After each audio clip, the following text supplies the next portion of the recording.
Hello guys, मैं हूँ निशा। क्या आप भी बढ़े हुए प्रोलैक्टिन से परेशान हैं या फिर आपके भी ब्रेस्ट से डिस्चार्ज होता है? तो यह आज वीडियो आपके लिए ही है। आपको मेरी जर्नी जान के में भी आपके लिए बहुत हेल्प हो जाएगी, या फिर आप कुछ मुझसे एक इंस्पिरेशन ले पाएंगे कि कैसे आपको इस प्रॉब्लम से डील करना है। तो सबसे पहले मुझे इस बारे में कब पता पड़ा कि मुझे मेरा प्रोलैक्टिन हाई है। लास्ट ईयर मुझे सडनली ऐसे ब्रेस्ट में डिस्चार्ज होने लग गया था, जो मैं बहुत उसको तब सीरियस नहीं ले रही थी। फिर बट मेरे को लगा कि बार बार डिस्चार्ज हो रहा है, ये क्यों हो रहा है समझ नहीं आ रहा। फिर मैं डॉक्टर के पास गई, उन्होंने मेरा ये टेस्ट कराया प्रोलैक्टिन का।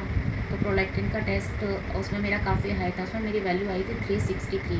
उस टाइम तक मुझे नहीं पता था कि ये कितना डेंजरस होता है।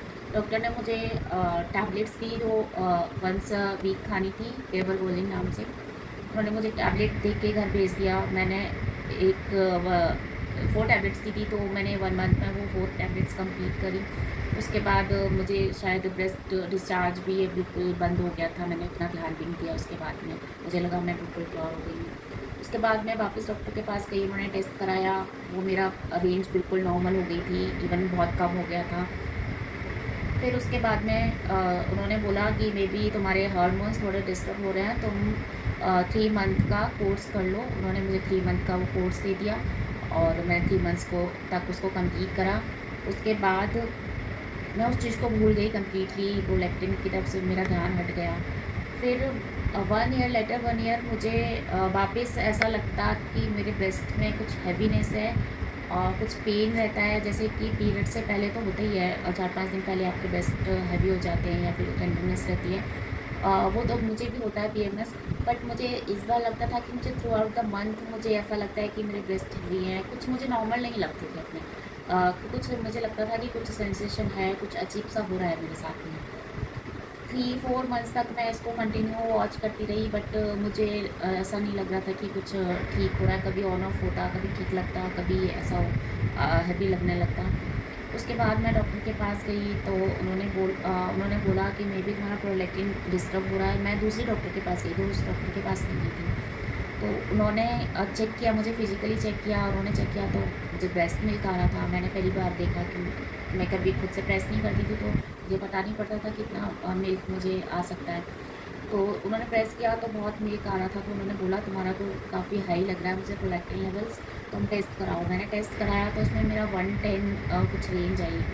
तो वो डॉक्टर बोलती हैं कि मुझे तो मतलब हम लोग 100 प्लस जो भी प्रोलैक्टिन लेवल्स आते हैं, तो हम उसमें एमआरआई के लिए बोल देते हैं कि उसमें एमआरआई कराना ज़्यादा बेटर रहता है, क्योंकि इतनी हाई रेंज नहीं। तो मैंने उसको बोला कि मेरा पिछली बार भी 363 था, तो मुझे डॉक्टर ने नहीं बोला एमआरआई के लिए।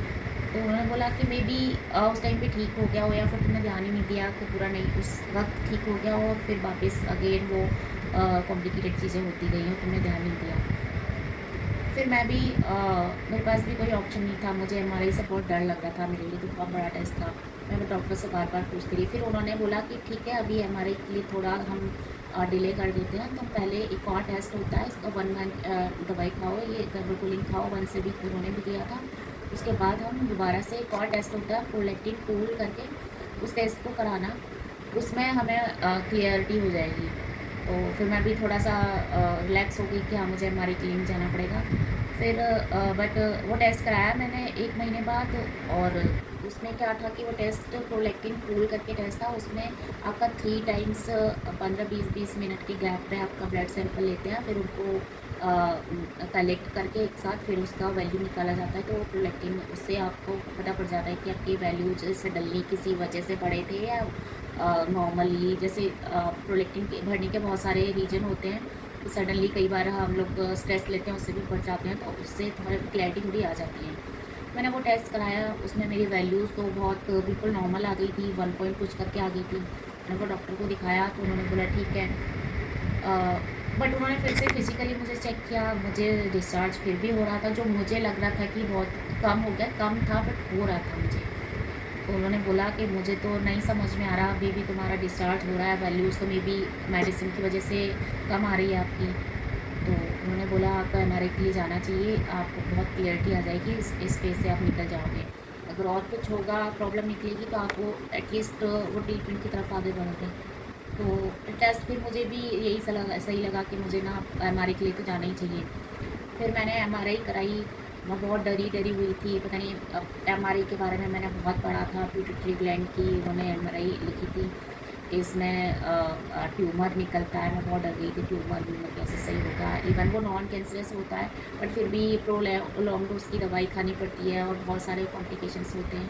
तो मैं एमआरआई कराई, और एमआरआई की जब रिपोर्ट आई तब तक बहुत, ऐसे टचवुड, मैं बहुत परेशान थी, पता नहीं क्या आएगा। मुझे ऐसा ही लग रहा था कि मुझे ट्यूमर ही है, मेरे दिमाग में ये चीज़ भर गई थी कि नहीं, ट्यूमर ही है मुझे।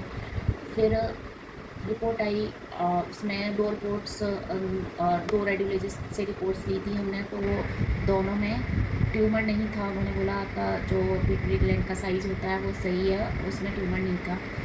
बट उसमें एक चीज़ लिखी हुई थी, पार्शियल एम्प्टी सेला करके, जो हमें पता नहीं था, हमें कभी इसके बारे में कुछ पढ़ा नहीं था, कभी जानकारी नहीं थी हमें। तो हम वापस गायनेक के पास गए, उनके पास तो हमने रिपोर्ट दिखाई, तो उन्होंने बोला जब ट्यूमर नहीं है तो फिर क्यों इतने तुम्हारे मतलब कंट्रोल नहीं हो रहा ये डिस्चार्ज। तो फिर उनको समझ नहीं आया उतना, तो उन्होंने बोला कि आपको ना अब किसी हॉर्मोन्स के डॉक्टर्स को दिखाना चाहिए, जो एंडोक्राइनोलॉजिस्ट होते हैं, आप उनके पास जाओ। उन्होंने हमें एक नाम सजेस्ट किया, तो फिर हम उनके पास गए। तो उन्होंने जो भी वो हमारी एमआरआई रिपोर्ट थी उसको चेक किया, तो उसमें ऐसे वाइट सा डॉट था, जो पिट्यूटरी ग्लैंड है उसके पास में। तो उन्होंने बोला कि ये वाइट डॉट का मतलब ये होता है कि आपकी जो पिट्यूटरी ग्लैंड जहाँ पे एक सेला में जो वो जहाँ पे एग्जिस्ट करती है, उस सेला में वहाँ पे एक फ्लूइड आपके जमा हो रहा है। जो फ्लूइड जमा हो रहा है तो वो आपकी पिट्यूटरी ग्लैंड पे प्रेशर डाल रहा है, जिसकी वजह से आपके हार्मोन्स डिस्टर्ब हो सकते हैं, या फिर वो डिपेंड कर रहा है कि किस साइड से आपका वो प्रेशर आ रहा है। उससे आपकी आईज़ पे असर पड़ सकता है, आपके हार्मोन्स पे असर पड़ सकता है, हेडेक की प्रॉब्लम होती है। तो ये सब मुझे प्रॉब्लम नहीं थी, मेरी आईज़ में भी मुझे कोई इफेक्ट नहीं दिखता था, हेडेक वेडेक भी मुझे कभी नहीं हुआ था। तो उन्होंने मुझसे पूछा और मेरे बहुत सारे टेस्ट लिख दिए कि आपको क्या क्या आपकी चीज़ें इससे इम्पैक्ट हुई हैं। तो इसलिए उन्होंने बहुत सारे मेरे LH FSH और कॉर्टिसोल का, क्योंकि इससे स्ट्रेस भी बढ़ता है, कॉर्टिसोल का टेस्ट भी उन्होंने 3-4 टेस्ट लिखे थे। वो टेस्ट फिर हमने कराए, और उन्होंने बोला कि इसकी यही ट्रीटमेंट होता है जो कैबोगोलिन होता है। वो उन्होंने, जैसे डॉक्टर ने पहले 1 वीक दे रखी थी, उन्होंने 2 वीक कर दी, बट वो डोज उतनी थी, पर आधी रोज़ उन्होंने 2 वीक कर दिया।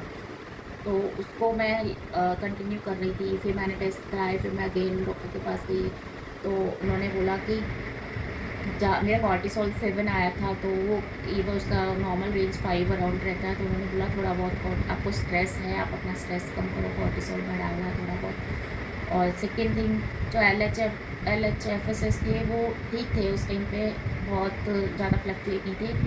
वो कहते कि इनमें दिक्कत नहीं है, अगर आपका ये प्रोलेक्टिन आपका नॉर्मल होगा तो ये हार्मोन्स भी और रेगुलेट हो जाएंगे।